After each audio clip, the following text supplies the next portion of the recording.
अगर आपको मेरा कंटेंट पसंद आया हो तो इसे लाइक करें, शेयर करें और सब्सक्राइब करना ना भूलें। आपका हर एक समर्थन मुझे और बेहतर बनाने और नए रोचक कंटेंट लाने के लिए प्रेरित करता है। आपका प्यार ही मेरी असली ताकत है। ठीक है, ये कमरा तुम्हारे लिए है। भविष्य में तुम यहीं रहोगी मेरी प्यारी बहन। युवा फैन ने हल्की मुस्कान के साथ कहा जब उसने साफ सुथरे कमरे की ओर इशारा किया।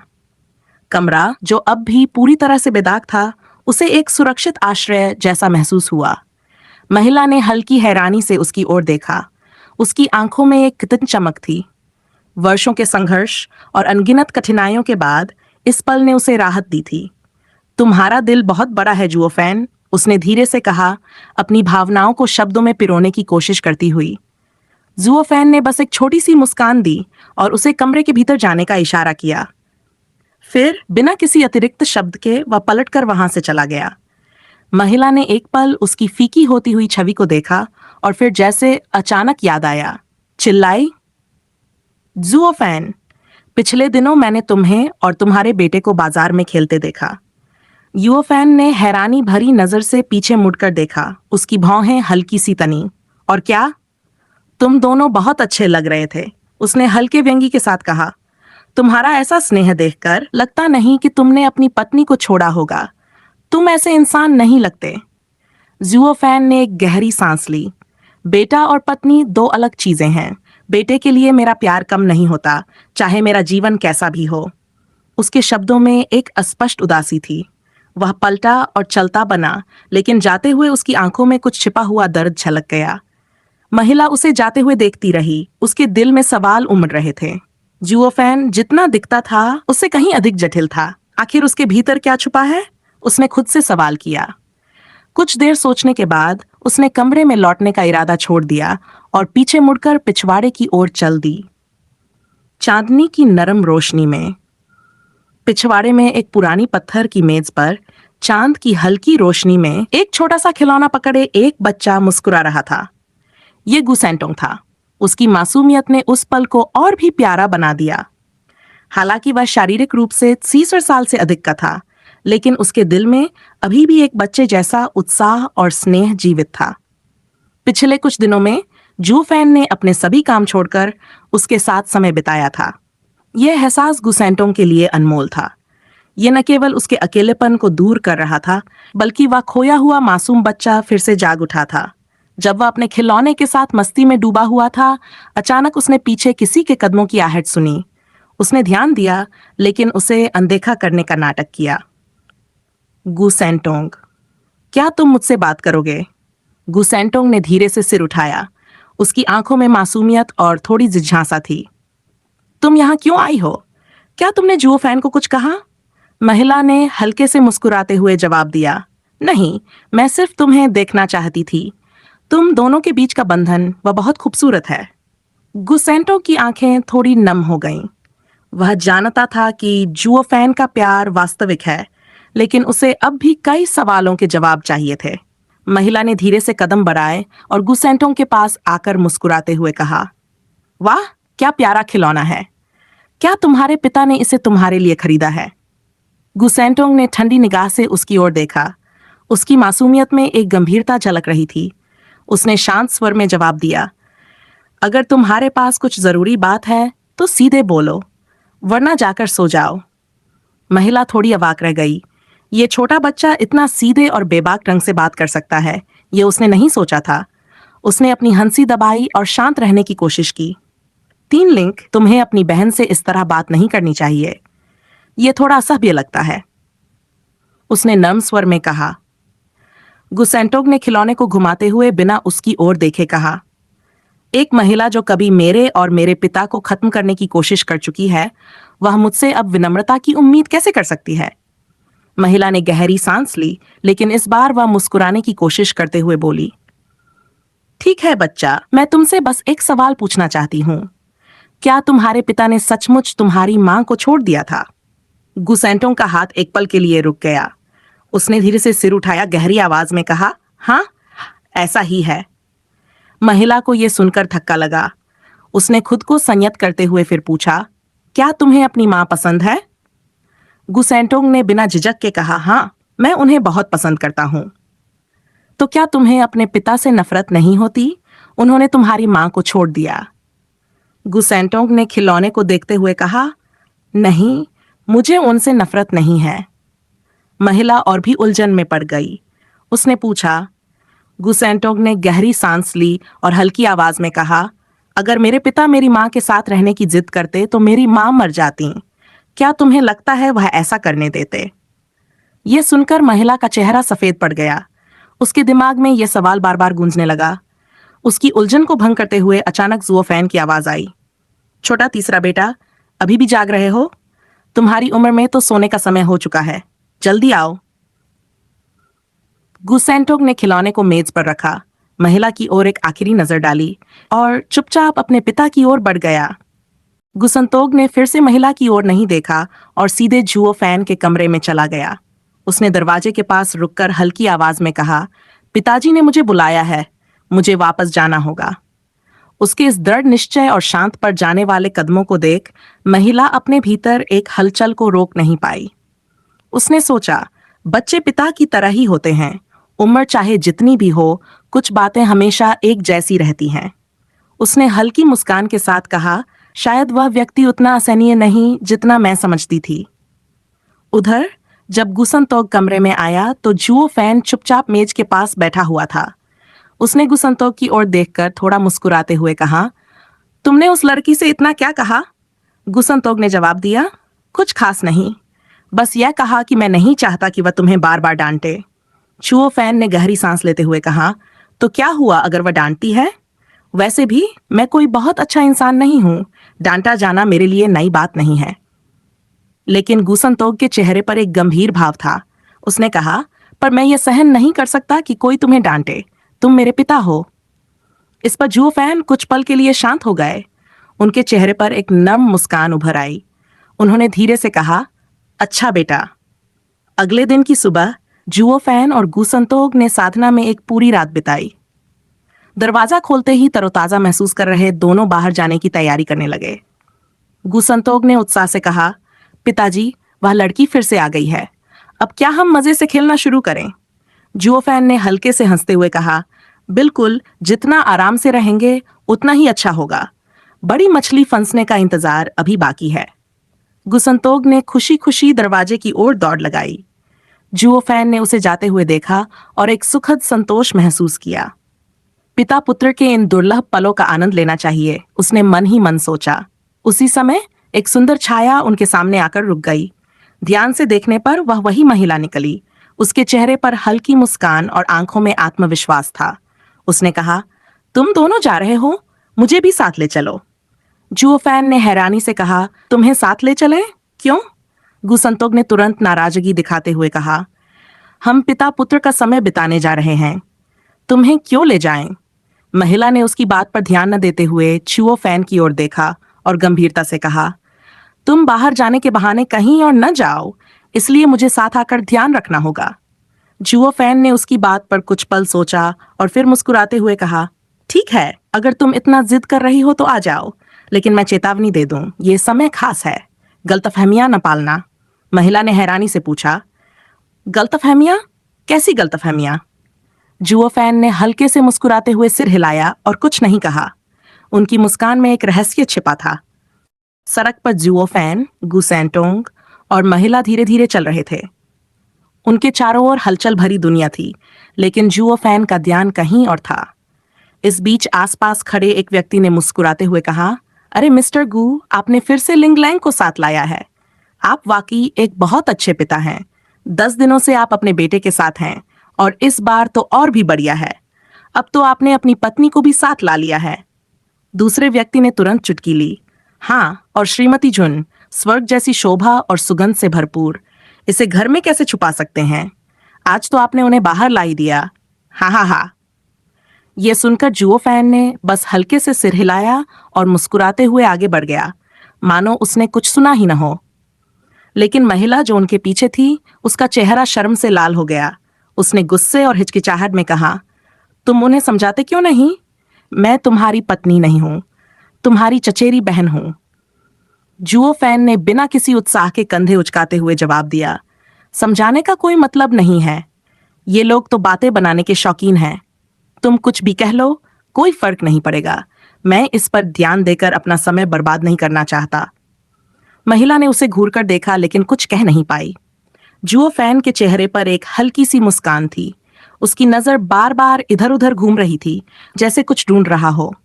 उसने सोचा, ये महिला जो अब हमारे साथ चल रही है, कुछ दिनों पहले अंधेरे में छिपी हुई थी।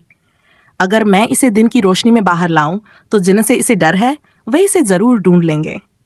तभी कश्ती दल के कुछ लोग उनके सामने आकर रुक गए। उन्होंने सख्ती से पूछा, तुम लोग कौन हो? महिला थोड़ी घबरा गई और भागने का प्रयास करने लगी, लेकिन चुओ फैन ने तुरंत उसका हाथ पकड़ लिया। एक शांत मुस्कान के साथ उसने अपने कोट से एक चमकता हुआ जेड निकालते हुए कहा, हम कियान मेन्युआन के प्राचीन घर से हैं।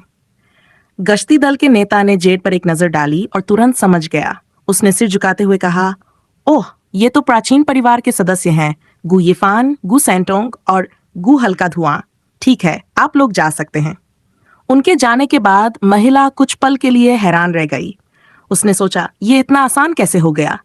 क्या गश्ती दल इतने भोले होते हैं? जुओ फैन ने उसकी उलझन भरी नजरों को भांपते हुए हल्के से हंसते हुए कहा, ज्यादा सोचो मत। याद है, कुछ दिन पहले हमने अपना रिकॉर्ड जमा किया था। इस जेड में हमारी पहचान और पूरी जानकारी है। अब हम इस शहर के 3 लोगों के परिवार के तौर पर दर्ज हैं। महिला ने अविश्वास से सिर हिलाया और धीमे स्वर में कहा, तो यही कारण है कि इन दिनों मुझे बिल्ली और चूहे का खेल खेलना पड़ा। जुओ फैन ने मुस्कुराते हुए जवाब दिया, इसे दोषी विवेक कहते हैं। अगर तुम्हें डर न होता तो भागने की जरूरत ही क्या थी? गुसेंटोग ने भी ठहाका लगाते हुए जोड़ा, हाँ माँ, मेरा मतलब है, चचेरी बहन, ऐसा लगता है कि तुम खुद मान चुकी हो कि तुम कुछ गलत कर रही हो। महिला का चेहरा गुस्से और शर्म से लाल हो गया। उसने उन्हें घूर कर देखा, लेकिन कुछ कहने के बजाय चुपचाप आगे बढ़ गई। हालांकि किसी ने नहीं देखा कि एक अंधेरे कोने में 2 चमकती आंखें छिपी हुई थीं। वे दोनों को चुपचाप घूर रही थीं, जैसे किसी योजना पर काम कर रही हों। सड़क की चहल पहल में एक छोटे से परिवार की मिठास। पिताजी, मुझे यह चाहिए, और वो भी, और वो भी। प्राचीन सेंटों की मासूम आवाज ने पूरे माहौल को खुशियों से भर दिया। वह सड़क के दोनों ओर लगी दुकानों और खिलौनों को निहारते हुए बच्चों की तरह चमकती आंखों से देख रहा था। युओ फैन, जो अपने बेटे की हर छोटी खुशी के लिए तैयार रहता था, मुस्कराया। उसने अपने पास रखे स्पिरिट स्टोन को निकाला और उसे बड़े अंदाज में सड़क विक्रेता की ओर बढ़ा दिया। यह सब ले लो, मैंने सब खरीद लिया, उसने हंसते हुए कहा। व्यापारी खुशी से झूम उठा। धन्यवाद साहब, धन्यवाद। वह बार बार झुककर कृतज्ञता प्रकट कर रहा था। गु सेंटोग ने अपनी नई चीजों को सीने से लगा लिया। उसका चेहरा खुशी से चमकते चांद की तरह खिल उठा था। वहीं महिला ये सब देखकर मुस्कुरा रही थी। परिवार की इस खुशगवार तस्वीर ने उसके दिल को सुकून दिया। तभी सड़क पर एक आवाज गूंजी, स्वीट मैन, स्वीट मैन। सेंटोग ने पलटकर देखा। एक बूढ़ा व्यक्ति अपने कंधे पर घास का ढेर लिए हाथ में चमकीला क्रिस्टल खिलौना लेकर चला आ रहा था। उसकी आंखें उस खिलौने पर टिक गईं। पिताजी, यह क्या है? उसने उत्सुकता से पूछा। जुओ फैन ने एक नजर डालकर कहा, अरे, ये तो बस एक खिलौना है, इसमें दिल लगाने की जरूरत नहीं। लेकिन सेंटोंग की नजरें अब भी उस खिलौने पर टिकी थीं। महिला ने उसकी चाहत को भांप लिया। वह मुस्कुराई और झुककर प्यार से कहा, क्या मेरी छोटी बहन के बेटे को यह चाहिए? चलो, इसे ले लेते हैं। सेंटोंग थोड़ी देर तक सोचता रहा, फिर जुओ फैन की ओर मुड़ा। उसकी आंखें पूछ रही थी कि वह क्या करे। जुओ फैन ने उसकी मासूमियत को देख हंसते हुए कहा, जियाओ सानजी, इसमें संकोच क्यों? जो दिल को अच्छा लगे उसे अपना बना लो।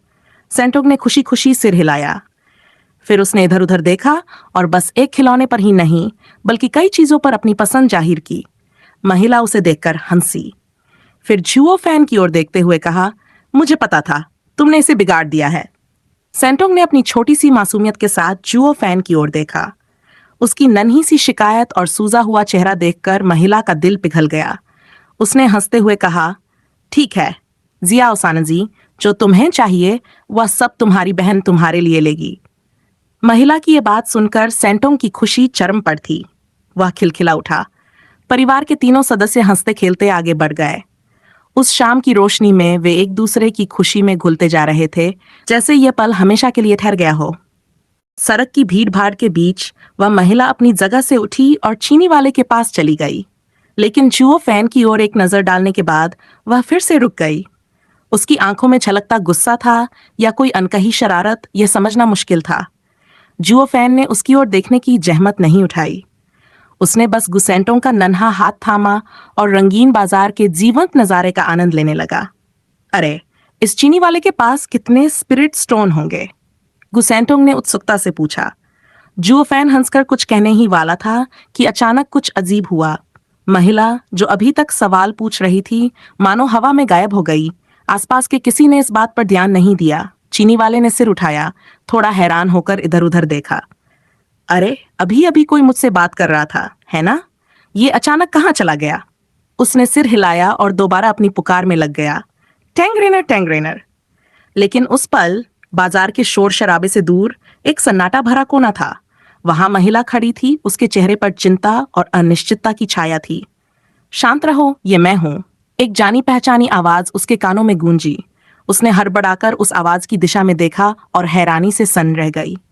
तुम जिंदा हो चचेरे भाई। उसकी आवाज में अविश्वास और खुशी के साथ साथ ढेर सारे सवाल छलक रहे थे। वहीं दूसरी ओर सड़क के बीच चुओ फैन और गुसेंटोंग अभी महिला को ढूंढने की कोशिश कर रहे थे।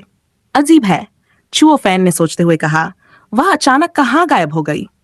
गुसेंटोंग ने मासूमियत से पूछा। क्या मैंने उससे ज्यादा सवाल पूछ लिए और वह डर गई? जुओ फैन मुस्कुरा दिया। नहीं, वह इतनी साधारण नहीं है। वह कहीं और गई होगी, किसी खास वजह से। हमें इस पर ज्यादा सोचना नहीं चाहिए। और इस तरह बाजार की रौनक में लिपटी उस अजीबोगरीब घटना के बीच एक अनकही कहानी ने फिर से करवट ली। हाँ, वह पहले ही 10 दिनों से विस्थापित थी और अनगिनत कठिनाइयों का सामना कर चुकी थी।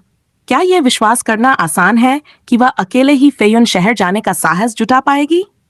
गुसेंटोग ने अपनी भौहें गहरी सिकोड़ी। उसके चेहरे पर चिंतन साफ छलक रहा था। जब अचानक वह ठिठक गया। रुको, क्या उसने कहा था कि फेयुन वांगफू ने उसे पकड़ लिया है? जुओ फैन ने धीरे से सिर हिलाया। उसका स्वर शांत था, लेकिन उसमें दृढ़ता झलक रही थी। फेयुन राजा की हवेली यहाँ का प्रमुख स्थान है। अगर वे उसे सच में पकड़ना चाहते तो अपनी पूरी ताकत लगाकर उसे घेर लेते। छिपकर काम करने की क्या जरूरत थी? और मत भूलो, वह हमारे घर से जुड़ी है। अगर उसे कुछ हुआ तो हम इस मामले से खुद को इतनी आसानी से अलग नहीं कर पाएंगे। तो इसका मतलब है, मुझे डर है। जुओ फैन ने हल्की मुस्कान के साथ जवाब दिया। उसकी आंखों में चालाकी की चमक थी। यह उनके ही जाल में खुद फंसने का मामला लगता है। गुसेंटों के चेहरे पर अभी भी कुछ संदेह झलक रहा था, लेकिन जुओ फैन का आत्मविश्वास उसके शब्दों में साफ झलक रहा था। सोचो जरा, जुओ फैन ने धीरे धीरे कहा। एक लड़की जो दिन के उजाले में सड़कों पर घूम रही है, हंस रही है, खेल रही है जैसे कुछ हुआ ही नहीं। क्या यह संकेत नहीं देता कि उन्होंने स्थिति पर अपनी पकड़ खो दी है? हमें उसे वापस लाने के लिए बस थोड़ा और गहराई से देखना होगा। कुछ सवाल पूछो और कड़ियां जोड़ लो। गुसेंटोंग के चेहरे पर समझ की एक झलक आई और उसने सिर हिलाया। उसके होठों पर हल्की शरारती मुस्कान थी। पिताजी, लगता है इस बार हमने सचमुच एक बड़ी मछली पकड़ी है। जुओ फैन ने हंसते हुए सिर हिलाया। उसके चेहरे पर संतोष की झलक थी। लेकिन हमारे ये शांतिपूर्ण पल अब जल्द ही समाप्त होने वाले हैं। उसने अपने बेटे की ओर एक स्नेहिल नजर डाली और कहा, छोटे सांजी, आज का दिन हमारे आराम का आखिरी दिन हो सकता है। जहां भी तुम जाना चाहते हो बताओ, मैं तुम्हारे साथ चलूंगा। सच में? मैंने सुना है कि शहर के पूर्व में 300 मील दूर एक फूड स्ट्रीट है। चलो वहां चलते हैं और सिफांग के मशहूर व्यंजन आजमाते हैं। तुम तो बस खाने के पीछे पड़े रहते हो, जुओ फैन ने मुस्कुराते हुए कहा। और क्या? लोग कहते हैं कि खाना ही जिंदगी है ना?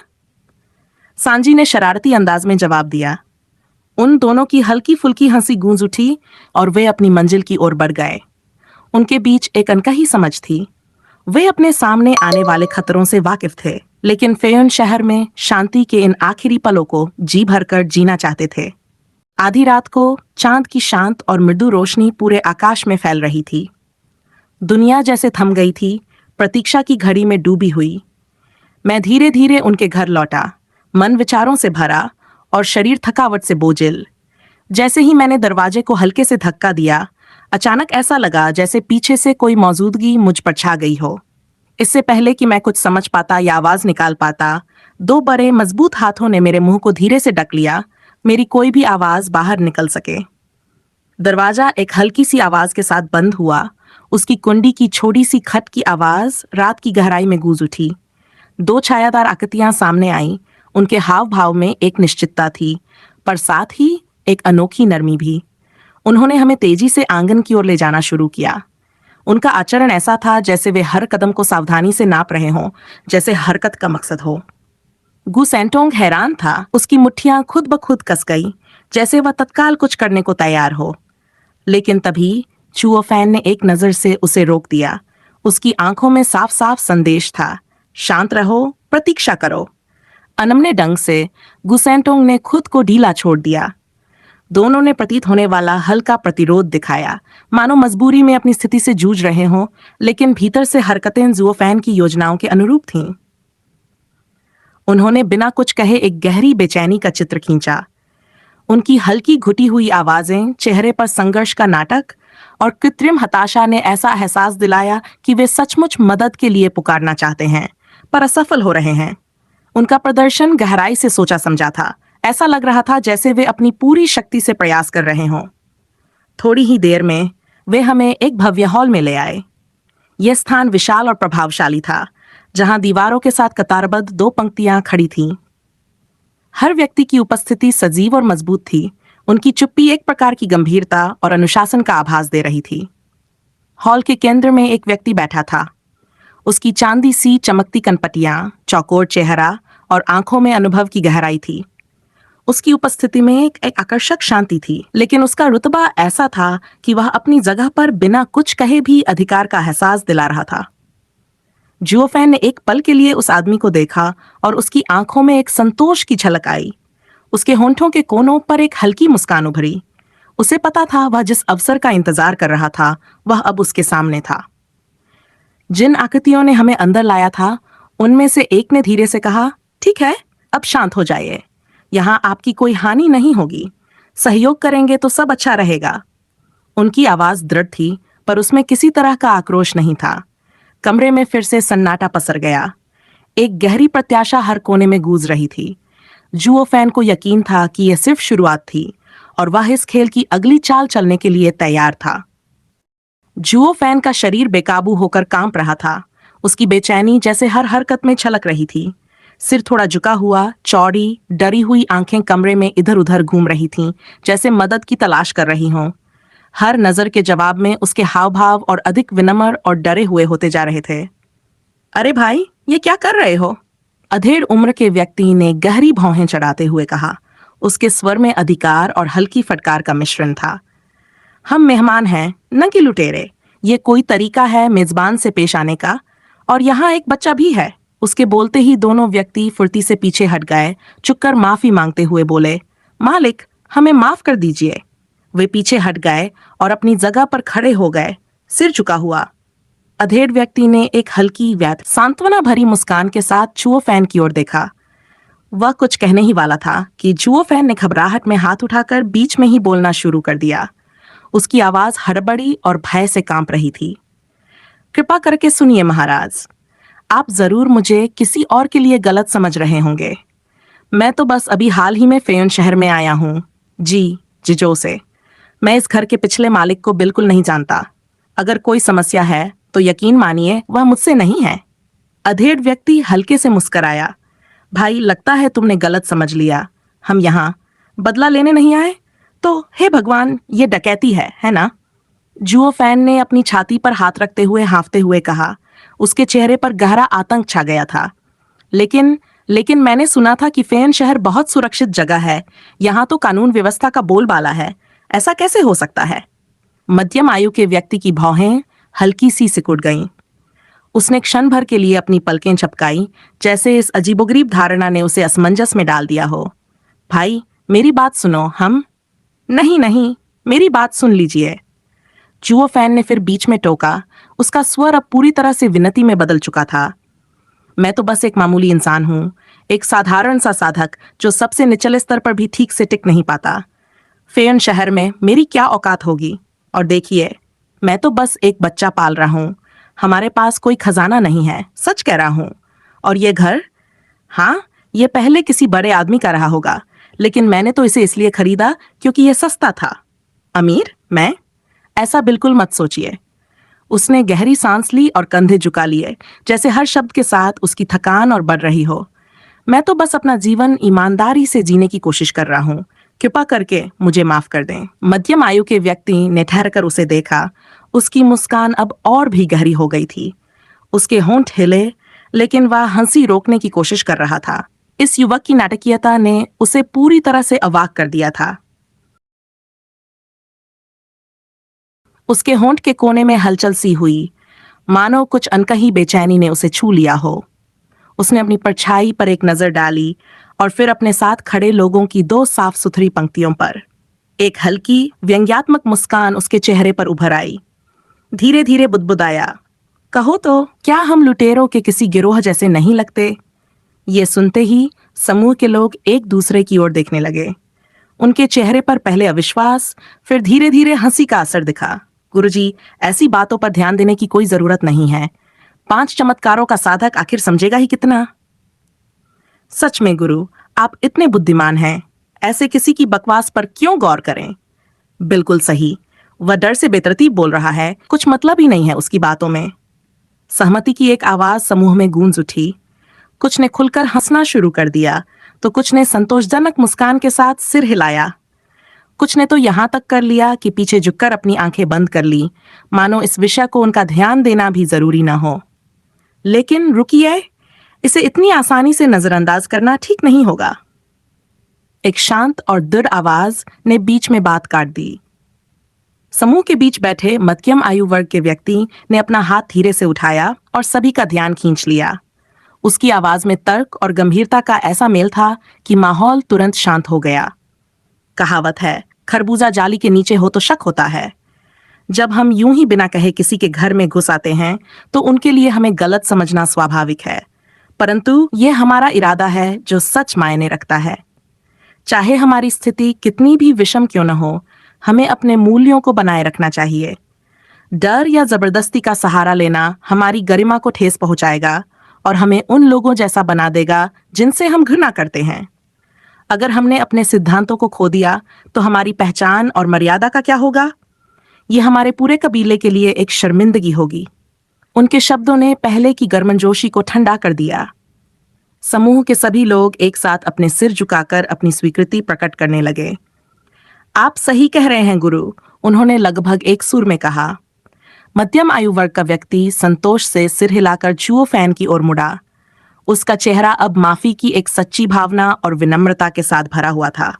भाई, मैं आपसे झूठ नहीं बोलूंगा। हम अचानक आपके यहाँ आए हैं और संभवतः इससे आपको असुविधा हुई होगी। इसके लिए मैं आपसे क्षमा चाहता हूँ। हम केवल कुछ दिनों के लिए यहाँ रुकने की अनुमति चाहते हैं। कृपया समझिए, हमारा कोई बुरा इरादा नहीं है। उसके इन शब्दों के साथ ही उसने जुओ फैन को गहरे सम्मान के साथ झुककर प्रणाम किया। जुओ फैन ने उसे ध्यान से देखा। उसके विचार उलझे हुए थे। ये व्यक्ति चाहे वास्तव में इतना विनम्र हो या सिर्फ अपना उद्देश्य सिद्ध करने के लिए ऐसा दिखा रहा हो, यह तय करना कठिन था। परंतु यह स्पष्ट था कि उसमें एक सच्चे नेता का करिश्मा और समझदारी थी। हालांकि जब उसकी नजर बाकी लोगों पर पड़ी, उनके चेहरे की शेखी और उपेक्षापूर्ण हाव भाव पर उसकी अंदर की खिन्नता बढ़ गई। एक लंबी सांस छोड़ते हुए जुओ फैन ने अपने हाथ से संकेत किया और बनावटी शिकायत भरे स्वर में कहा, भाई, आपने पहले ही हमें एक मुश्किल में डाल दिया है। मेरे पिता और मैं आपकी दया पर निर्भर हैं। अब हमारे पास और क्या विकल्प है? आप तो मेरा पूरा घर भी ले लें और मुझे फिर भी मेहमान नवाजी करनी पड़ेगी।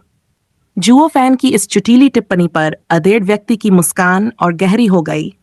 उसके कंधे हल्के से हिलने लगे और समूह में भी एक सहज हंसी फैल गई।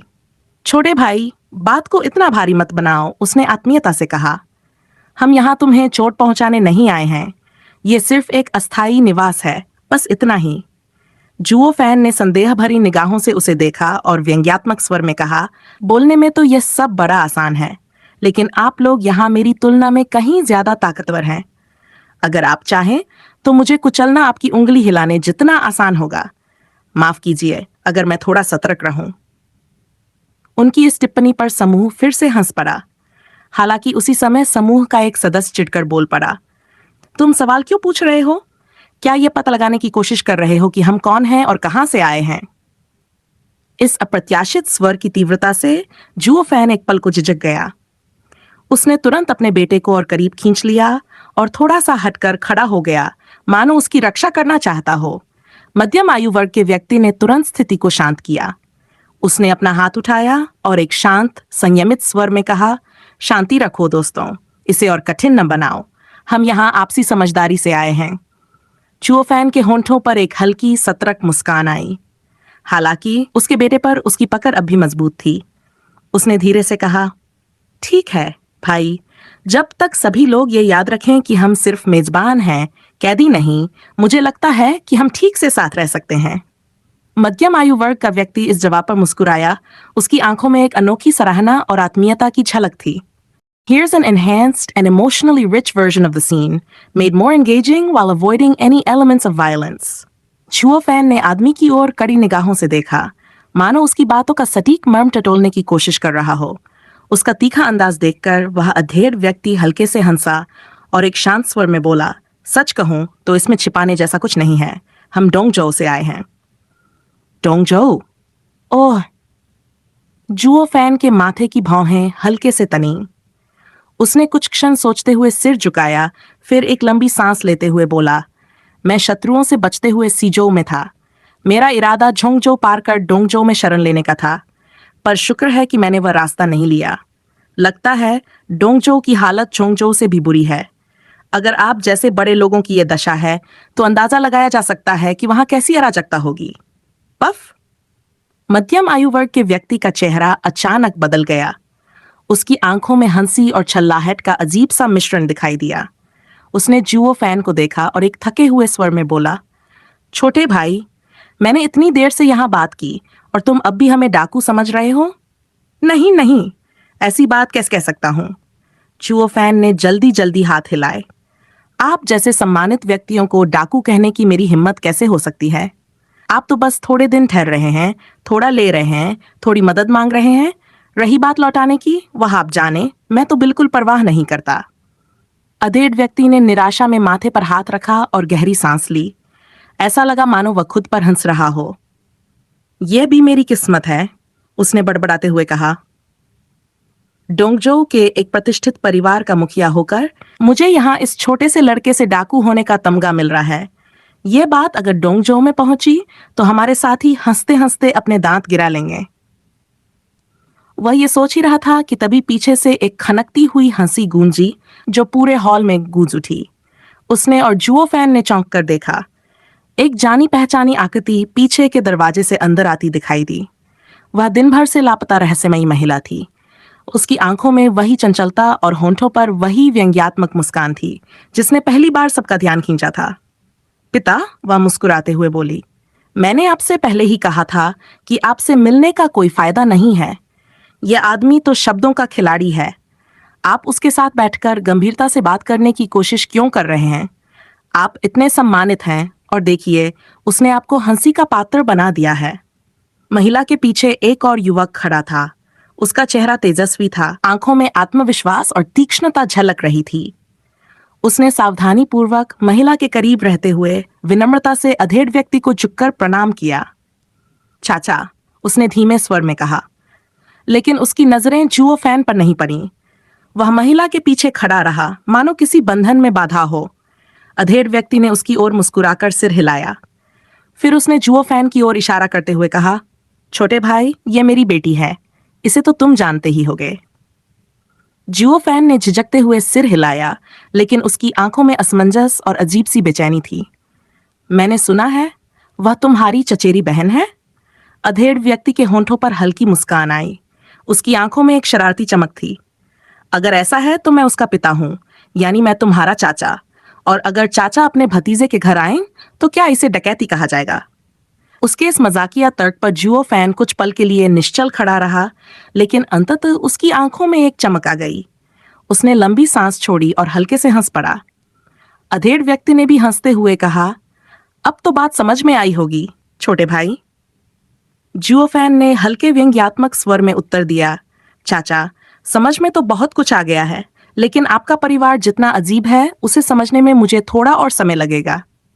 ये सुनकर पूरा हॉल हंसी से गूंज उठा और माहौल हल्का और आत्मीय हो गया। बूढ़े आदमी के चेहरे पर गरिमा की एक अनोखी आभा थी। उसके विचार और सिद्धांत स्पष्ट थे, लेकिन उसमें कठोरता नहीं थी। इसके बजाय उसमें परिस्थितियों के अनुसार खुद को डालने और हल निकालने की क्षमता थी।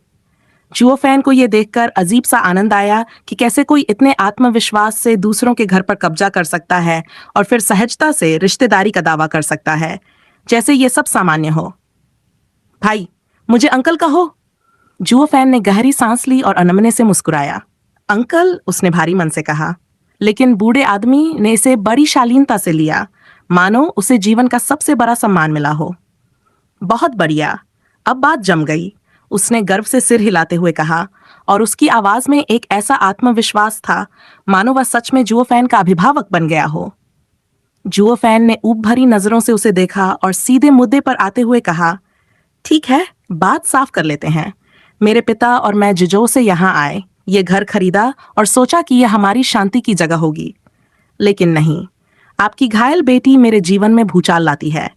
मैं एक योगी अल्केमिस्ट हूँ, इसलिए मैंने उसकी जान बचाई। चुकते हुए उसने गंभीरता से कहा, लेकिन यह यहीं खत्म नहीं हुआ। कुछ ही दिनों में मुझे फेयुन किंग की हवेली के जांचकर्ताओं से निपटना पड़ा। आपकी बेटी ने मुझसे झूठी कहानी बनवाई ताकि ये घर सुरक्षित दिखे, और अब आप अपने पूरे काफिले के साथ यहाँ आ गए हैं और इसे अपनी योजना का मुख्यालय बना लिया है। क्या आपको एहसास है कि अगर हमें पकड़ा गया तो इसका क्या अंजाम होगा? बूढ़े आदमी ने शांत स्वभाव से अपना हाथ उठाया, जैसे उसे पहले से ही यह सवाल सुनने की उम्मीद हो। जुओफैन, मैं आपकी चिंता को समझता हूँ। यान एयर ने मुझे सब बता दिया है। आपने उसकी जान बचाने के लिए जो कुछ किया, मैं एक पिता के रूप में आपका आभारी हूँ। वह थोड़ा रुका और फिर गंभीर आवाज में बोला, लेकिन यह मामला केवल हमारे बारे में नहीं है। यह मिशन उन हजारों लोगों की जिंदगियों के लिए है जो डोंगजो में हम पर निर्भर हैं। हमारे पास असफल होने का विकल्प नहीं है। इस घर को चुनना हमारी मजबूरी है, क्योंकि यह हमारी सफलता सुनिश्चित करने के लिए सबसे सुरक्षित जगह है।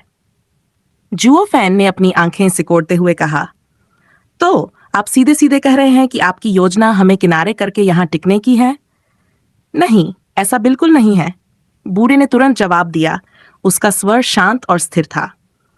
हम आपको या आपके पिता को नुकसान पहुंचाने के लिए यहाँ नहीं हैं। हम चाहते हैं कि आप हमारी मदद करें। यह घर यान एयर की पहचान से जुड़ा है और बाहर के जांचकर्ता इसे कभी नहीं छुएंगे। आपकी सहमति और सहयोग से सब कुछ सुचारू रूप से होगा। जुओफैन की भौहें सख्त हो गई। और अगर मैं मना कर दूं तो क्या? बूढ़े आदमी ने उसकी आंखों में देखते हुए हल्की आह भरी। हम ऐसा कुछ नहीं करेंगे जिससे आपको या आपके परिवार को कोई कष्ट हो। मैं आपसे वादा करता हूं, इस मिशन के पूरा होते ही हम ये जगह छोड़ देंगे, लेकिन यदि आप सहयोग करेंगे तो ये काम और जल्दी और आसानी से हो जाएगा। आखिरकार, उसने हल्के से मुस्कुराते हुए कहा, अब तो आप मेरे भतीजे हो, है ना? जुओफैन ने पास खड़े अपने बेटे की ओर देखा। उसकी चिंता उसके चेहरे पर साफ झलक रही थी। अपने बेटे की सुरक्षा का विचार उसके दिमाग में प्राथमिकता ले रहा था। गहरी सांस लेते हुए उसने आखिरकार सिर हिला दिया। ठीक है, मैं आपकी मदद करने को तैयार हूं, लेकिन मैं कैसे मान लूं कि आप पर भरोसा किया जा सकता है? बूढ़े आदमी की मुद्रा एकदम बदल गई। वह पूरी गरिमा के साथ सीधा खड़ा हो गया और उसकी आवाज में गर्व की गूंज थी। मेरे परिवार की प्रतिष्ठा की कसम, शांगुआन परिवार की। जुओफैन चौंक उठा। उसकी आंखें चौड़ी हो गईं। रुको, क्या तुम उस शांगुआन परिवार से हो? डोंगजो के पहले कबीले से? बूढ़े आदमी ने धीरे से सिर हिलाया और मुस्कुराया। हाँ, मैं हूं शांगुआन फेक्सियोंग, शांगुआन परिवार का मुखिया। उसने बाकी लोगों की ओर इशारा करते हुए कहा, यह मेरी बेटी शांगुआन किंगयान है, जिसे आपने बचाया, और मेरा भतीजा शांगुआन यूलिन, और ये सभी मेरे परिवार के आदरणीय सलाहकार हैं। जुओफैन ने उस समूह को देखा। उसका दिमाग विचारों से घिर गया। शांगुआन परिवार की प्रतिष्ठा शानदार थी, लेकिन यह स्थिति अब उसकी कल्पना से कहीं अधिक गंभीर और बड़ी हो गई थी। जुओफैन के चेहरे पर एक पल के लिए सन्नाटा छा गया। उसके भीतर हलचल मच गई, मानो किसी ने उसकी सोच के हर तर्क को झकझोर दिया हो। उसकी आवाज धीमी लेकिन ठहरी हुई थी, जैसे किसी गहरे रहस्य से पर्दा उठ रहा हो। तो आप कह रहे हैं कि शांगुआन फेन, जो 9 तलवार राजाओं में से एक है और फेन शहर का स्वामी है, वह आपके परिवार का हिस्सा है? शांगुआन फेक्सियोंग के चेहरे पर दर्द और गुस्से की छाया एक साथ छा गई। उसकी आंखों में बीते दिनों की कड़वाहट झलक रही थी। हाँ, वह मेरा भाई था, उसने कहा। उसकी आवाज भारी और गहन थी। लेकिन जब उसने डोंगजोउ से विश्वासघात किया और झोंगजोउ के अपराजित तलवार सम्राट की शरण ली, तो मैंने उससे हर रिश्ता तोड़ दिया। हमारे परिवार का सम्मान सब कुछ है और उसने इसे ताक पर रख दिया। वह डोंगजोउ की सबसे अनमोल विरासत चुरा कर ले गया। अब हमारा मकसद साफ है, उसे वापस पाना। कुछ पल के लिए उसकी आवाज धीमी पड़ गई, लेकिन फिर उसने खुद को संभाला और झुओ फैन की ओर झुका। उसकी आंखों में दृढ़ता झलक रही थी। छोटे भाई, मैं जानता हूं कि यह बहुत मांगने जैसा लग सकता है, लेकिन जो साहस और बुद्धिमत्ता आपने अब तक दिखाई है, वह हमारे जैसे सहयोगियों के लिए अनमोल है। मैं आपसे अनुरोध करता हूं, हमारी मदद करें। हमें इस मिशन को बिना किसी रुकावट के पूरा करने दें। जुओ फैन ने गहराई से शांगुआन फेक्सियों को देखा। उसकी आंखों में सच्चाई की चमक थी, लेकिन उसके दिल में साजिशों का तूफान उमड़ रहा था। अचानक वह मुस्कुराया। वह मुस्कान असाधारण रूप से बड़ी और आत्मविश्वास से भरी थी। चाचा, आपने सही कहा। अब हम परिवार हैं और परिवार के लिए मैं सब कुछ कर सकता हूँ। इस महान कार्य को पूरा करने में मैं आपका पूरा साथ दूंगा। आप मुझ पर भरोसा कर सकते हैं। शांगुआन फेक्सियों की आंखों में राहत की झलक दिखी। उसने सहमति में सिर हिलाया, लेकिन तभी कुछ अजीब हुआ। वह ठिठक गया। उसके चेहरे पर अचानक उलझन के भाव उभर आए। रुको, तुमने मुझे अभी क्या कहा? जुओ फैन ने एक छिचकी हुई मुस्कान के साथ अपनी नाक रगड़ी, मानो वह कोई मासूम गलती कर बैठा हो। चाचा, आपने अभी मुझे अपना भतीजा स्वीकार किया है ना? क्या आप इतनी जल्दी भूल गए? ये कहते हुए जुओ फैन ने अपने बेटे गू सेंटोंग के सिर पर प्यार से हाथ फेरा, जो बगल में खड़ा था और उत्सुकता से मुस्कुरा रहा था। छोटे तीसरे बेटे, अब देखो हमारी जिंदगी कैसे बदलने वाली है। जब हम चाचा के साथ डोंगजोउ वापस जाएंगे, तो किसी की हिम्मत होगी कि हमसे उलझे? बस शांगुआन नाम का जिक्र करना होगा और लोग रास्ता छोड़ देंगे। अब हमें भागने की जरूरत नहीं पड़ेगी। हम शान और आराम से जिएंगे। गुसेंटोंग ने जोश में सिर हिलाया। उसका मासूम चेहरा उत्साह से दमक रहा था। बिल्कुल सही पिताजी। और फिर जब सब ठीक हो जाएगा, हम वापस जाकर उन लोगों से भी निपट लेंगे जिन्होंने हमें परेशान किया था। कोई भी हमें परेशान करने की हिम्मत नहीं करेगा। कमरे में सन्नाटा छा गया। शांगुआन परिवार के बुजुर्गों ने एक दूसरे की ओर देखा। उनकी आंखों में अविश्वास छलक रहा था। अभी कुछ देर पहले तक ये पिता पुत्र की जोड़ी डरी हुई और सतर्क लग रही थी, और अब वे बेशर्मी से अपने नए रिश्तों की ताकत पर इतराते नजर आ रहे थे। एक बुजुर्ग फेक्सियों के पास झुका और धीमे से फुसफुसाया, मास्टर फेक्सियोंग, क्या हम यकीन से कह सकते हैं कि ये दोनों हमारे सहयोगी हैं? ये तो कुछ ज्यादा ही चालाक लगते हैं। फेक्सियोंग ने एक लंबी सांस खींची और अपने माथे को हल्के से दबाया। मुझे खुद नहीं पता, उसने धीरे से कहा, लेकिन उसकी आवाज में हल्की सी मुस्कान थी, मानो इस पूरी स्थिति में एक अनजानी सी राहत छिपी हो। कमरे में एक गहरा सन्नाटा छा गया। जैसे ही जुओ फैन की जोरदार बेलगाम हंसी पूरे माहौल में गूंज उठी। हर कोई एक पल के लिए अवाक रह गया। पिता पुत्र की इस जोड़ी की दुस्साहसिक सोच मानो सभी की समझ से परे थी। अमीरी और रुतबे की दुनिया में कदम रखने से पहले ही वे सत्ता और अधिकार के लाभों के सपने संजोने लगे थे। शांगुआन परिवार का नाम लेना मुसीबत से बचने के लिए था या दूसरों के लिए मुसीबत खड़ी करने के लिए? शांगुआन परिवार के सदस्यों ने एक दूसरे को असहाय नजरों से देखा। उनके चेहरों पर छलकती निराशा साफ बयां कर रही थी कि वे क्या महसूस कर रहे हैं। उनका कबीला डोंगजोउ में अपने गौरव और आदर के लिए प्रसिद्ध था, और अब केवल कुछ ही पलों में इन दो अनजान लोगों ने अपनी हरकतों से उनकी प्रतिष्ठा को हिलाने की कोशिश कर डाली। सभी की निगाहें शांगुआन फेक्सियोन की ओर मुड़ गईं। उनकी आंखों में सवाल साफ छलक रहा था। परिवार के मुखिया, आपने ये क्या कर डाला? शांगुआन फेक्सियोंग ने अपनी कनपटियों को हल्के से रगड़ा और एक फीकी मुस्कान के साथ अपनी झुंझलाहट छिपाने की कोशिश की। वह मन ही मन सोचने लगे, ये स्थिति आखिर कैसे बन गई? मैंने तो केवल एक शिष्टतापूर्ण प्रस्ताव दिया था, बस इतना ही। लेकिन कोई कैसे सोच सकता था कि कोई इतनी बेधड़क उनके शब्दों को पकड़ लेगा और सीधे रिश्तेदारी का दावा कर बैठेगा। अरे, ये तो बिल्कुल लापिपी जैसा है। उन्होंने अपनी सांसों में बुदबुदाते हुए सोचा। उनके मन में पछतावे का बवंडर उमड़ने लगा। मैं शांगुआन परिवार का सम्मानित मुखिया, और अब ये स्थिति। इस बीच जुओ फैन की बेपरवाह हरकतों ने आसपास खड़े लोगों की निराशा को और गहरा कर दिया। लेकिन इस घुटन भरे माहौल में शांगुआन किंगयान की हल्की सी हंसी एक ताजी हवा की तरह महसूस हुई। शायद पिता पुत्र के साथ बिताए समय ने उन्हें उनके अनोखेपन को समझने का मौका दिया था, या शायद वह उनके इस असामान्य स्वभाव में कुछ अलग और खास देख रही थीं। अरे, उन्होंने चुटकी लेते हुए कहा।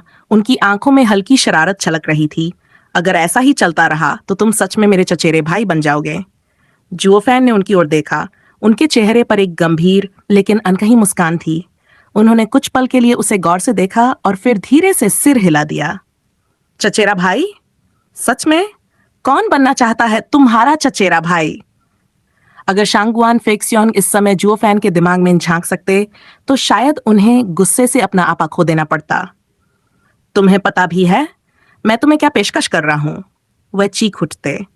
शांगुआन परिवार में तुम्हें जगह देने का मतलब है एक ऐसा मौका जो जिंदगी में सिर्फ एक बार आता है, और तुम इसे यूं ठुकरा रहे हो जैसे ये कोई बोझ हो। लेकिन फेक्सियोंग ने केवल अपनी निराशा को दबाया और अपने वचन के प्रति ईमानदार बने रहे। एक गहरी सांस लेते हुए उन्होंने हाथ उठाकर कमरे को शांत किया। उनकी आवाज में थकावट और दृढ़ता का मिलाजुला भाव था। जो होना था वो हो गया, उन्होंने कहा। अब जब तुमने शांगुआन परिवार में जगह बना ली है, तुम्हारी जिम्मेदारी तय है। तुम्हारा काम है फेयन वांगफू की जांच का सामना करने में हमारा साथ देना। अगर तुम इसमें सफल होते हो तो मैं तुम्हें तुम्हारे काम का उचित इनाम दूंगा। उसके बाद तुम मेरे साथ डोंगजोउ लौटोगे। जी अंकल, जुओ फैन ने उत्साह से उत्तर दिया। उनकी आवाज में वही पुरानी बेफिक्र और बेशर्म ऊर्जा थी। कमरा एक अजीब से मिश्रित माहौल में डूब गया। कुछ लोग आश्चर्यचकित थे, कुछ हल्के से मुस्कुरा रहे थे और कुछ चुपचाप अपनी निराशा को भीतर दबाए हुए थे। पर इतना तो तय था कि शांगुआन परिवार में 2 नई जोड़ियां आ चुकी थीं, और अब उनका जीवन वैसा नहीं रहेगा जैसा वह पहले हुआ करता था। जुओ फैन के चेहरे पर मासूमियत भरी मुस्कान खिल गई और उसकी आवाज में ऐसा आत्मविश्वास छलक रहा था मानो पूरी दुनिया उसी की हो। लेकिन जैसे ही शांगुआन फेक्सियोंग ने उसे सुना, मानो एक अदृश्य बोझ उसके सीने पर आ गिरा। असहायता और निराशा से भरे हुए उसकी नजरें अपने भतीजे शांगुआन यूलिन पर टिक गईं, जो अपनी लंबाई, ताकत और शालीनता से एक आदर्श वंशज का प्रतिरूप था। फिर उसने जुओ फैन को देखा, पतला, चालाक और ऐसा जिसे देखकर लगता था जैसे वह मौके का फायदा उठाने की कला में माहिर हो। हे भगवान, उसने भीतर ही भीतर आह भरी। अब मुझे पूरे कबीले के सामने हंसी का पात्र बनने के लिए तैयार रहना चाहिए। एक गहरी थकी हुई सांस लेते हुए शांगुआन फेक्सियोंग ने अपना हाथ उठाया और धीमी भारी आवाज में कहा, ठीक है, अब सब कुछ तय हो चुका है, मामला सुलझ गया, अब आप सब जा सकते हैं। ये कहते ही वह उठ खड़ा हुआ। उसकी चाल थकी हुई थी, मानो हर कदम उसके लिए मुश्किल हो। वह बिना किसी को देखे पिछवाड़े की ओर बढ़ने लगा। उसके झुके हुए कंधे उसके भीतर चल रहे संघर्ष को बयां कर रहे थे। चाचा, मैं आपको आपके कमरे तक ले चलता हूँ। जो फैन की आवाज पीछे से गूंजी और अगले ही पल वह दौड़कर उनके साथ हो लिया। उसके चेहरे पर चापलूसी भरी मुस्कान और स्वर में एक ऐसी उत्सुकता थी जैसे वह अपना सबसे महत्वपूर्ण काम करने जा रहा हो। हे, आराम से चलिए चाचा, आपका ये विनम्र भतीजा आपकी सेवा में है। शांगुआन फेक्सियोंग पल भर के लिए रुका और जुओ फैन को देखा। उसकी आंखों में साफ झुंझलाहट झलक रही थी। जरूरत नहीं है, उसने ठंडी आवाज में कहा। हर किसी ने पहले ही अपने अपने कमरे ढूंढ लिए हैं। तुम बस अपनी जिम्मेदारी निभाओ और मुसीबत से दूर रहो। लेकिन जुओ फैन इतनी आसानी से हार मानने वालों में से नहीं था। कैसे नहीं चाचा? एक भतीजे को अपने चाचा का सम्मान करना चाहिए। आपकी सेवा करना मेरा कर्तव्य है। सम्मान? कर्तव्य? इससे ज्यादा सिरदर्द तो कुछ हो ही नहीं सकता। आखिर मैंने ऐसा क्यों किया? शांगुआन फेक्सियोंग ने मन ही मन सोचा और झुंझलाहट में अपनी आंखें घुमाईं। उसने जुओ फैन को दूर करने की कोशिश की, लेकिन जुओ फैन अपनी चापलूसी भरी मुस्कान के साथ चिपका ही रहा। उसका उत्साह और डीठपन एकदम अडिग था, मानो वह अपनी जगह से हिलने वाला नहीं। अचानक एक मजबूत झटका आया। जुओ फैन लड़खड़ाया और पीछे हटने पर मजबूर हो गया। उसने खुद को संभालने के लिए 5 कदम पीछे लिए और फिर स्थिर हुआ। उसने ऊपर देखा तो पाया कि ये शांगुआन यूलिन था, उसके चाचा का असली भतीजा। यूलिन की भेदती हुई आंखें और तिरस्कार भरी मुस्कान उसके आत्मविश्वास को चुनौती दे रही थी। बिना एक शब्द कहे यूलिन ने शांगुआन फिक्सियोंग का हाथ पकड़ लिया और उसे अपने साथ ले गया। इस बार शांगुआन फिक्सियोंग ने कोई विरोध नहीं किया, मानो वह इस शांति को स्वीकार कर चुका हो। बाकी लोग, जो अभी तक मूकदर्शक थे, एक दूसरे की ओर देखते हुए मुस्कुराए। कुछ ने मजाक में फुसफुसाते हुए टिप्पणियां की। देखो, एक मेंढक हंस का मांस खाने का सपना देख रहा है। हाँ हाँ हाँ, शांगुआन परिवार में ऐसे 2 छिछोरे कैसे आ गए? ये तो अपमान है। क्या करें, किस्मत हमेशा ऐसे लोगों का साथ देती है जो अपने दांव सही समय पर खेलते हैं। जुओ फैन ने इन टिप्पणियों का कोई जवाब नहीं दिया, लेकिन उसके चेहरे पर झलकती हल्की असहजता सब कुछ बयान कर रही थी। उसके बगल में खड़े जियाओ सांजी ने अपनी छोटी मुट्ठियां भींच लीं। उसकी आंखों में गुस्से की चिंगारी थी। वह कुछ बोलने या करने ही वाला था कि जुओ फैन ने उसका कंधा पकड़ा और सिर हिलाकर उसे रुकने का इशारा किया। इससे पहले कि माहौल और गंभीर होता, एक हल्की खुशबू के साथ एक चंचल आवाज आई। अरे, इतना गंभीर क्यों हो? शांगवान किंगयान वापस आ चुकी थी। उसका चेहरा मुस्कान से खिला हुआ था और उसकी चाल में एक अनोखी ताजगी थी। उसने जियाओ सानजी के पास जाकर उसके गाल खींचे, जैसे वह उसे चिढ़ा रही हो। अरे छोटे तीसरे बेटे, इतना चिड़चिड़ा क्यों हो?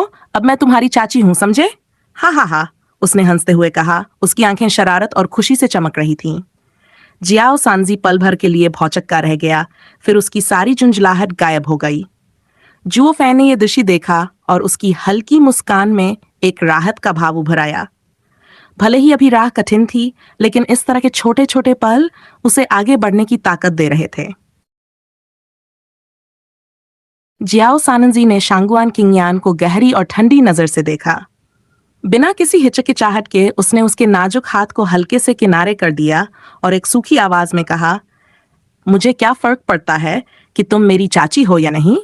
हम उसने हल्के गुस्से से भरी एक छोटी सी आवाज निकाली और अपनी पीठ घुमा ली। उसका छोटा सा कद, लेकिन चलने के अंदाज में ऐसा ठहराव और जिद कि कोई भी उसे रोकने का साहस न करे। वह तेजी से दूर चला गया, बिना किसी ओर देखे, यहां तक कि जुओ फैन की ओर भी नहीं। उसके जाने के बाद वहां एक भारी खामोशी छा गई। जुओ फैन वहीं खड़ा रहा। उसकी आंखें उस बच्चे की दूर होती छवि को देखती रहीं। उसने गहरी सांस ली, मानो उस खामोशी के बोझ को कम करने की कोशिश कर रहा हो। उसके होठों पर एक हल्की मजबूर मुस्कान थी, लेकिन भीतर वह उलझनों से भरा था। यह क्या हो गया? क्या ये मेरी गलती थी कि मैंने उसे यहां लाया? जियाओ सानजी, जो कभी पहाड़ों की आजाद और निडर आत्मा था, आज इस तरह गुस्से और निराशा में बदल गया। कुनपेंग के विशाल आकाश के नीचे वह जितना बेकाबू था, उतना ही खुश भी। लेकिन यहाँ, जहां हर कदम योजना और इरादों में जकड़ा हुआ था, शायद मैंने उसे वो सब छीन लिया जो उसके लिए सबसे अनमोल था, उसकी स्वतंत्रता। क्या मैंने उसके लिए सही फैसला नहीं किया? जुओ फैन ने अपनी आंखें बंद कर लीं, मानो अपनी बेचैनी से लड़ने की कोशिश कर रहा हो। जब उसने अपनी आंखें खोलीं, तो उसके चेहरे पर वही परिचित शक्ति थी, लेकिन भीतर सवालों का जाल अभी भी था। शांगुआन किंगयान ने उसे ध्यान से देखा और पूछा। उसकी आवाज में कोमल चिंता थी। क्या हुआ? क्या मैंने उसे फिर से नाराज कर दिया? जुओ फैन ने थोड़ा मुस्कुराते हुए सिर हिलाया। उस लड़के का स्वभाव ही ऐसा है, एक पल खिलखिलाता है और अगले ही पल तूफान सा बरसता है। इसे दिल पर मत लो। उसकी आवाज हल्की और निश्चिंत दिखी, लेकिन उसकी आंखों में कहीं गहराई में दर्द छिपा हुआ था। मैं उसे देखने जा रहा हूं, उसने कहा और आगे बढ़ गया। तुम यहीं रहो। शांगुआन किंगयान वही खड़ी रही, उसकी आंखें जुओ फैन और जियाओ सांजी के पीछे जाती हुई। उसके चेहरे पर चिंता की हल्की छाया थी। हालांकि वह हमेशा एक सकारात्मक और हंसमुख स्वभाव की दिखती थी, लेकिन इस पल में उसकी आंखों ने उसकी बेचैनी को उजागर कर दिया। तभी एक भारी कदमों की आहट ने उसे पीछे मुड़ने पर मजबूर कर दिया। वहां शांगुआन युलिन खड़ा था। उसकी आंखों में एक व्यंग्यात्मक चमक थी। वो उसके देखने की दिशा में देखने लगा, जहां कुछ ही पल पहले जियाओ सांजी और जुओ फैन थे। चचेरी बहन, उसने कहा। उसकी आवाज में हल्की बनावटी दिलचस्पी थी। तुम इतनी गौर से क्या देख रही हो? ओह, कुछ नहीं, शांगुआन किंगयान ने कहा। उसकी आवाज में एक झिझक थी।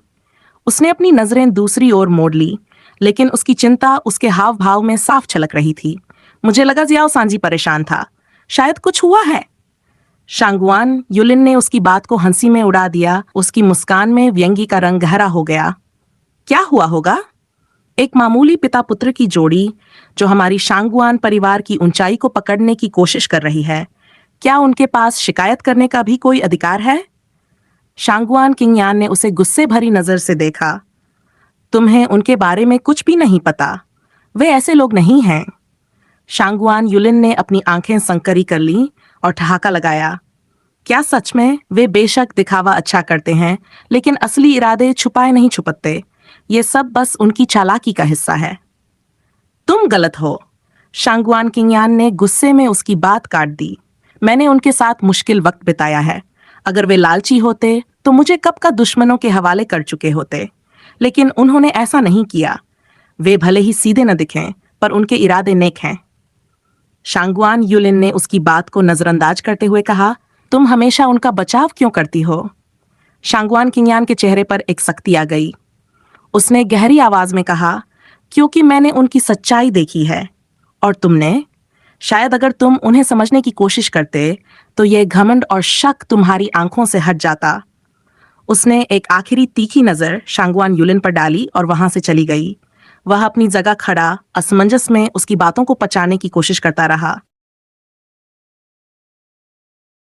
शांगुआन किंगयान ने अपनी आंखों में तीखापन भरकर शांगुआन युलिन की ओर घूरते हुए कहा। उसकी आवाज में आत्मविश्वास और नाराजगी साफ झलक रही थी। मैं तुम्हें क्यों समझाऊं? तुम तो पहले ही अपने पूर्वाग्रहों के रंगीन चश्मे पहन चुके हो। लोगों को जानने की बजाय उनके बारे में सिर्फ अनुमान लगाते रहो। उसने एक भी शब्द जाया किए बिना दृढ़ कदमों से मुड़कर वहां से दूरी बना ली। शांगुआन युलिन वहीं खड़ा रहा। उसकी आंखों में गुस्से की चमक और चेहरे पर नाराजगी छा गई। उसकी मुट्ठियां कसकर बंद हो गई, जैसे भीतर का गुस्सा काबू से बाहर हो रहा हो। उसने धीरे से फुसफुसाया, वे बेशर्म लोग। ये खेल ज्यादा दिन नहीं चलेगा। देखते हैं उनके नकली आत्मविश्वास का परख कब तक टिकता है। दूसरी ओर जुओ फैन अपने क्वार्टर में लौटे। जैसे ही उन्होंने दरवाजा खोला, उनकी नजर सीधे बिस्तर पर पड़ी। वहां गुसेंटोंग औंधे मुंह लेटा हुआ था, उसका सिर तकिए में छिपा हुआ और कंधे निराशा में झुके हुए। जुओ फैन हल्के से मुस्कुराए, मानो बच्चे की मनोदशा पहले से ही भांप चुके हों। वे आगे बढ़े, बिस्तर के पास जाकर हल्के से उसकी पीठ थपथपाई। उनकी आवाज में हल्की शरारत और सच्ची गर्मजोशी थी। क्यों छोटे उस्ताद, अब तक नाराज हो? हाँ, तुम्हें थोड़ा और मजबूत बनना होगा। सुनो, वे हमारा मजाक इसलिए उड़ा रहे हैं क्योंकि वे हमें कमजोर समझते हैं, और यही तो हमारा असली खेल है। जब वे हमें कम आंकेंगे, तभी हमें उनकी सुरक्षा को भेदने और उनका भरोसा जीतने का मौका मिलेगा। और जब भरोसा हमारा होगा, तो पूरा खेल भी हमारे हाथ में होगा। समझ गए ना? ये सिर्फ एक चाल है। जुओ फैन ने अपनी आंखों में शरारती चमक भरते हुए मुस्कुराया। अभी वे हंस रहे हैं, लेकिन जल्द ही वो समय आएगा जब हम उन पर हंसेंगे। और यकीन मानो, उन्हें पता भी नहीं चलेगा कि उन्होंने खुद ही हमारे जाल में फंसने का रास्ता चुना है ना मजेदार? गुसेंटोंग ने कुछ पल चुप्पी साधे रखी, मानो सोच रहा हो। फिर उसने हल्की आवाज में कहा, हम पर नजर रखी जा रही है। 5 सोल फ्यूजन विषय 100 मीटर की दूरी पर हैं। जुओ फैन की मुस्कान एक पल के लिए और तेज हो गई। उसकी आवाज में एक शांत लेकिन अडिग आत्मविश्वास था। बिल्कुल, मुझे पता है। हम उनके इलाके में हैं और हमें बाहरी समझकर शक करना उनका हक है। उन्हें डर है कि हम उनकी योजनाएं किसी को बता सकते हैं। लेकिन यह बताओ, क्या 5 सोल फ्यूजन विशेषजन वाकई हमें रोक सकते हैं? उन्होंने अपनी मुस्कान और गहरी करते हुए कहा, उनकी यही गलती है। उन्होंने हमारी काबिलियत को समझने की कोशिश भी नहीं की, और यही उन्हें सबसे भारी पड़ेगा। गुसेंटोंग ने अंततः अपना सिर उठाया। उसकी निराशा धीरे धीरे एक जानकार मुस्कान में बदल गई। सिर्फ 5, मास्टर? तुम तो उन्हें एक ही वार में धूल चटा सकते हो। जुओ फैन हल्के से हंस दिए और दोनों ने एक दूसरे की ओर देखा। ये एक नजर थी जिसमें समझदारी और विश्वास दोनों थे। उनके भीतर उठता आत्मविश्वास अब हवा में महसूस किया जा सकता था, जैसे किसी बड़े तूफान की आहट हो। इसी दौरान एक अंधेरे कमरे में दरवाजे की हल्की चरमराहट ने सन्नाटे को भंग कर दिया। शांगुआन फेक्सियोंग ने कमरे में कदम रखा। उनके चेहरे पर संयम और गंभीरता स्पष्ट थी। कमरे के बीचों बीच 3 बुजुर्ग ध्यानमग्न मुद्रा में बैठे थे। उनकी आंखें बंद थीं और माहौल में एक अलग ही गंभीरता तैर रही थी। बुजुर्गों में से एक ने धीरे से अपनी आंखें खोली और गहरी आवाज में पूछा, फेक्सियोंग, हालात कैसे हैं? शांगुआन फेक्सियोंग ने सम्मानपूर्वक झुककर उत्तर दिया। उनकी आवाज में सटीकता और दृढ़ता थी।